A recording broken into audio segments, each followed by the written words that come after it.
ஆண்டவரும் இரட்சகருமாக இயேசு கிறிஸ்து இனிய நாமத்தில் உங்கள் யாவருக்கும் அன்பின் வாழ்த்துக்களை தெரிவித்துக் கொள்கிறேன். அருமையான தேவ பிள்ளைகளே, நியூ டே நியூ ஹோப், புதிய நாள் புதிய நம்பிக்கை தின தியானத்தின் மூலமாய் இந்த நாளில் கூட உங்களை சந்திப்பதில் நான் மிகுந்த மகிழ்ச்சி அடைகிறேன். அல்லேலூயா. 5 மாதங்களை அற்புதமாய் காண செய்து இந்த 3வது நாளில் கூட வாரத்தின் வேலை நாட்கள் ஒரு புதிய வாரத்துக்குள்ளே கர்த்தர் நம்மளை அற்புதமாய் நடத்தி வந்திருக்கிறார். பாருங்கள், இப்போ தான் இந்த வருஷம் துவங்கின போல இருக்குது. 5 மாதங்கள் வேகமாக போயிடுச்சு. இது 6வது மாதம், ஆஃப் ஆஃப் தி இயர்க்குள்ளே நான் வந்துட்டோம். இல்லை, ஆண்டவர் எவ்வளோ நல்லவராக இந்த அற்புதமாய் நடத்துகிறார்.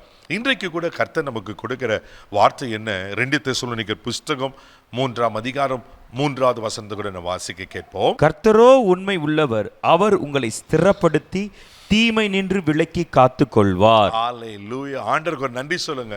ஆமென். கர்த்தரோ, எவ்வளவு அழகா இருக்குல்ல. எங்க அப்போஸ்தலனாகிய பவுல் தெசலோனிக்கே சபைக்கு எழுதுகிறார், கர்த்தரோ உண்மையுள்ளவர். ஆமென். அவர் உங்களை ஸ்திரப்படுத்தி தீமை நின்று விலக்கி காத்து கொள்வாராம். அவர் உண்மையுள்ளவராக இருக்கிறபடினால நம்மளை ஸ்திரப்படுத்துகிறார். அப்படின்னாக்கா நம்மளை நிலை நிறுத்துகிறார், நம்ம கால் ஊன்ற பண்ணுகிறார்.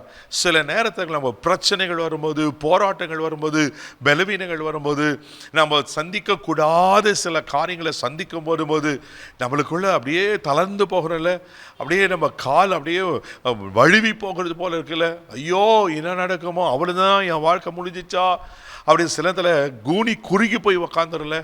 தேவப்பிள்ளையில் அப்படிப்பட்ட சமயங்களை கர்த்தர் என்ன செய்கிறதா? ஸ்திரப்படுத்தி, ஆமேன் ஆமேன் அப்படின்னா உறுதியாக்குறாரு. எத்தனை பிரச்சனை வந்தாலும் சரி, எவ்வளோ போராட்டங்கள் வந்தாலும் சரி, எவ்வளோ கடினமான சூழ்நிலைகள் வந்தாலும் சரி, நம்மளை ஸ்திரப்படுத்தி, ஆமேன், ஸ்திரப்படுத்தி என்ன செய்கிறாரு? தீமை நின்று உங்களை விலக்கி காத்து கொள்ளுகிறவராக இருக்கிறார். தேவப்பிள்ளையில் நம்மளுக்கு வர தீமையான காரியங்களால் நம்ம தளர்ந்து போகிறோம். நம்மளுக்கு வர தீமையான மனுஷர்கள், பிசாசுன் கிரியைகள், சூழ்நிலைகள் பார்க்கும்போது நம்ம தளர்ந்து போகிறோம். ஆனால் நாம் தளர்ந்து போயிட்டாலும் நம்மை ரட்சித்த ஆண்டவர் உண்மையுள்ளவராக இருக்கிறார். வசனம் ரொம்ப அழகாக சொல்ல, கர்த்தரோ உண்மையுள்ளவர், அவர் உங்களை ஸ்திரப்படுத்தி என்ன செய்யறா? ஆமென், தீமை நின்று விலக்கி காக்கிற தேவனாக இருக்கிறார். சோர்ந்து போகாதீங்க. ஒரே இந்த மாதம் எப்படி நடக்கும்? பல விதமான தீமையான காரியங்கள் இருக்கு. நான் என்ன செய்வேன்? பல விதமான நெருக்கங்கள் இருக்கு. எனக்கு ஃபீஸ் கட்டணும், புக்ஸ் வாங்கணும், பல விதமான கமிட்மெண்ட், இவ்வளோ தேவை இருக்கு. நான் என்ன செய்வேன்? வீட்டில் எப்படிப்பட்ட கடினமான சூழ்நிலை பிரச்சனைக்கே நான் என்ன செய்வேன்? கலங்கி கொண்டிருக்க தேவ பிள்ளையே, சோர்ந்து போகாதீங்க. தீமை நின்று உங்களை விலக்கி காத்துக்கொள்ள அவர் உண்மையில் வர இருக்கிறார். வேதத்தில் வாசிக்கிறோம், யோபுவின் புஸ்தகம் 30ஆம் அதிகாரம் 26வது வசனம் கூட நீங்கள் வாசிக்கும் போது அங்கே ஒரு காரியம் அழகாக சொல்லப்பட்டிருக்கோம். வாசிக்க கேட்போம். நன்மைக்கு காத்திருந்த எனக்கு தீமை வந்தது, வெளிச்சத்தை வர பார்த்து கொண்டிருந்த எனக்கு இருள் வந்தது. பாருங்க எவ்வளவு மோசமா இருக்கு பாருங்க. யோபு நல்லா இருந்தாரு, பெரியவனா இருந்தான்னு வசனம் சொல்லுகிறது. அவனுக்கு பல விதமான மிருக ஜீவன்கள் ஆயிரக்கணக்கில் இருந்தாங்க. நல்ல அழகான 10 பிள்ளைங்க இருந்தாங்க. ஆனா ஒரே நாள் எல்லாவற்றையும் இழந்து போகிறார். அது மாத்திரமா தன் சரீர சுகத்தை இழந்து போகிறார். நன்மையா வாழ்ந்து கொண்டிருந்த யோபு, இப்போ யோபுக்கு என்ன வந்தது? தீமை வந்துடுச்சு, இருள் வந்தது. ஒருவேளை உங்க வாழ்க்கையில் கூட அப்படிப்பட்ட தீமையை சந்திச்சு கொண்டிருக்கீங்களா? எல்லாவற்றையும் இழந்து போய் இருள்ல காணப்படுகிறீங்களா? உங்களை சுற்றிலும் இருள் காணப்படுகிறதா? தேவ பிள்ளைகளை சோர்ந்து போகாதீங்க. அந்த தீமையை கர்த்தர் நன்மையாய் மாற்றுவதற்கு உண்மையில தேவனா இருக்கிறார். யோபு வாழ்க்கை அப்படியே முடிஞ்சு இல்லை. ஆண்டவர் யோபு இழந்த எல்லாவற்றையும் திரும்ப அளித்தார். யோபு தான் உதடில் பாவம் செய்யல, ஆண்டவரை குறை செய்யல, குறை சொல்லல. அவர் என்னை கொண்டு போட்ட அவர் மேல நம்பிக்கையா இருப்பேன்னு கர்த்தரை பற்றி கொடுத்தனால தீமையை நன்மையை மாற்றினார். அல்லேலூயா. கர்த்தரோ உண்மையுள்ளவர்.